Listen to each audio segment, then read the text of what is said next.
આગળ વાત કરીએ હાઈ વોલ્ટેજ ડ્રામા બાદ વ્યારા તાલુકા પંચાયતમાં આખરે કોંગ્રેસે સત્તા મેળવી લીધી છે। વ્યારા તાલુકા પંચાયતના પ્રમુખ તરીકે વૃક્ષાબેન ગામિતની નિમણૂક, વ્યારા તાલુકા પંચાયતના ઉપપ્રમુખ તરીકે ધર્મેશભાઈ ગામિતની નિમણૂક થઈ છે। સવારે પોલીસે કોંગ્રેસના સભ્યોને રોક્યા હોવાનો આરોપ કોંગ્રેસે લગાવ્યો હતો।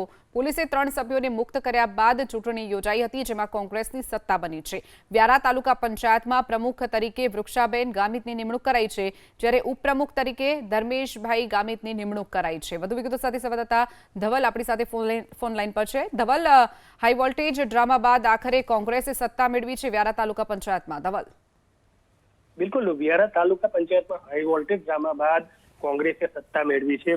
ખાસ કરીને વ્યારા તાલુકા પંચાયતની કુલ 20 બેઠકમાંથી 13 કોંગ્રેસના ફાળે હતી અને 7 ભાજપના ફાળે હતી।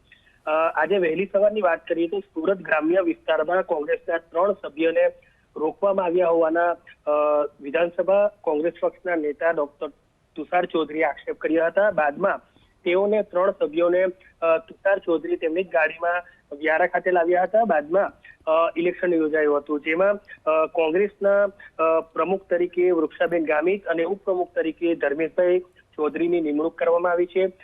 હાલ તાપી જિલ્લાની વાત કરીએ તો હાલ વ્યારા તાલુકા પંચાયતમાં કોંગ્રેસે કબજો કર્યો છે। જી ચોક્કસથી ધવલ, માહિતી બદલ આભાર।